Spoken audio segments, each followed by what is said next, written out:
Hey, welcome back to Stark Reality Garage. Hey, today's a big day for me.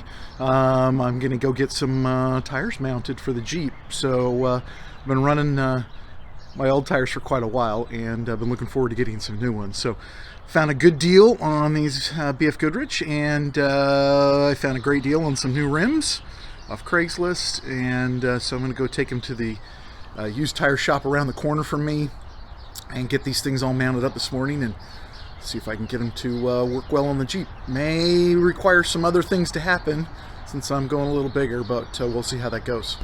Alright, so I'm pulling off these old 31 10.5 15s.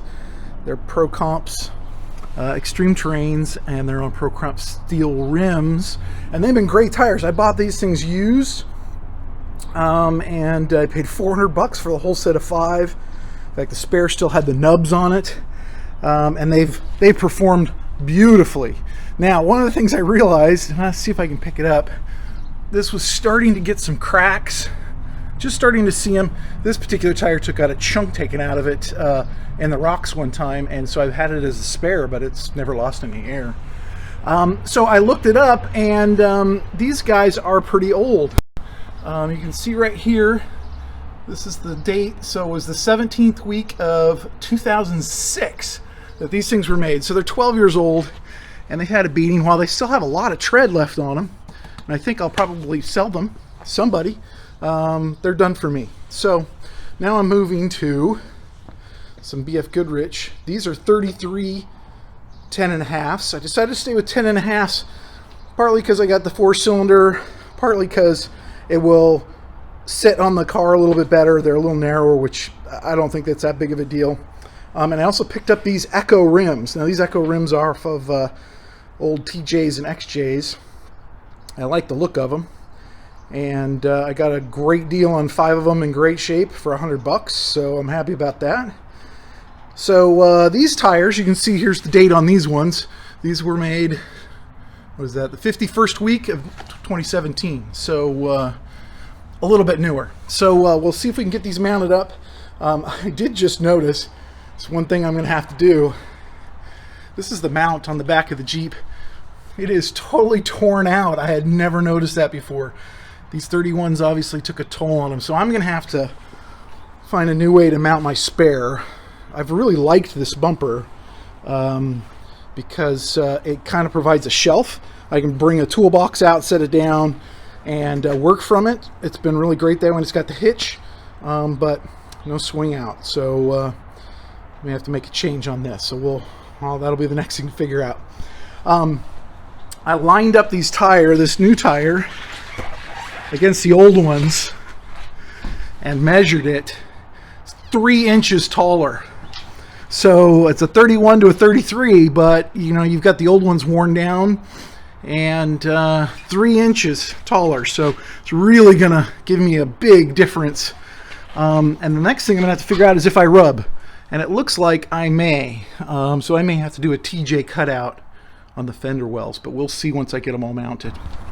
All right, so I got the first one mounted here on the left-hand side, and these sit really flush to the fenders, which my old ones did not. They're both 10.5s, but that's how much back spacing difference there is between the Pro Comp steels and these Ecco rims.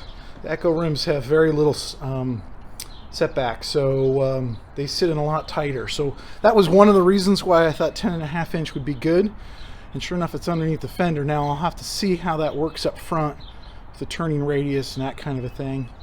If push comes to shove, I could always use some spacers, but I think these are going to work out pretty good. Won't throw quite so much mud up onto the Jeep after this. Those other ones just sprayed it everywhere. Alright, so I got all the tires mounted. I still need to take it for a spin and see if I get any rub or anything, but looks great.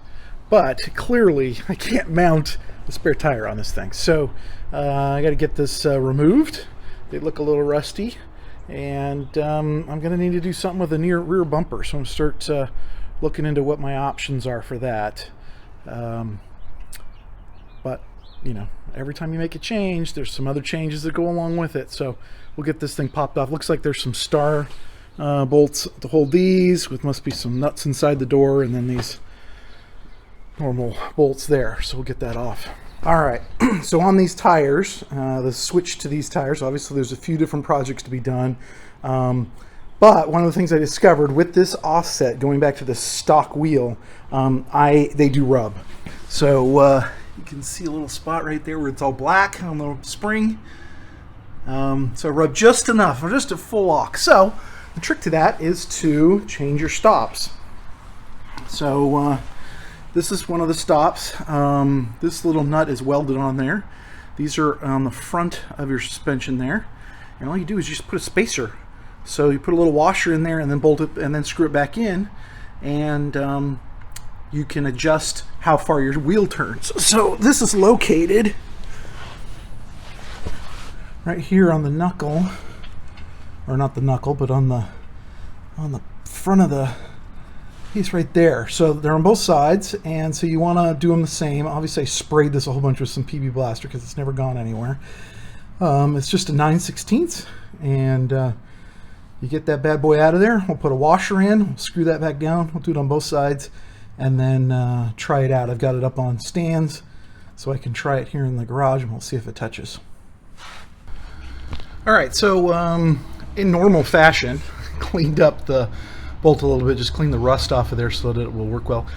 I put some anti-seize on there because I like to be able to get things out again someday. Got this new stuff. Just ordered this. I ran out of my last tube. This was pretty cheap. It was on Amazon. It's some kind of new stuff. We'll see how it goes. And then you throw a washer on. So that gives you your spacer. And these are just, I think these are 5/16 washers I had in my drawer. And we'll screw that in. All right, so I'm back up underneath here. You can see the rub spot right there. Now, let's see if I move this light on. Here. So you can see where it was rubbing. That one little tiny washer is just enough. Look at this. There's just a little bit of space there now, and this spins without hitting. So it's all it takes, one little washer, and you can take up all that difference. It's pretty impressive. So obviously the turning radius is going to be a little bit different, but certainly not much. So easy fix, save these new tires. One more little adjustment when you make these kinds of changes. All right, so I took her out for a spin. All four wheels are on. Got her all set up and took her out, and no rubbing when I turn. So you can get away with these with 10.5. If you had 12.5, well, you probably wouldn't be able to get on these rims, but I can do full lock to full lock just like I could before, not a problem. Now I'm tucked in nice and tight to the fenders, but I did notice, kind of found a little curb to pull up on that gave me a little bit of flex, that it's going to be kind of snug there. So if you got into a real stuff that thing way in there, you definitely would be rubbing pretty good. So I'm going to have to look at that and see if I can make a little more room. And got the back pulled off, cleaned up a little bit. Obviously there's some rubbing on these things have never been off before. And now I got to make some decisions about a new rear bumper with tire carrier. So that'll be some kind of a future episode at some point. But otherwise I really like it. You can tell when you go to step into it that how much higher it is. It's a good 1.5 inches taller. So that's a big step up. It's a good thing. Thanks for watching.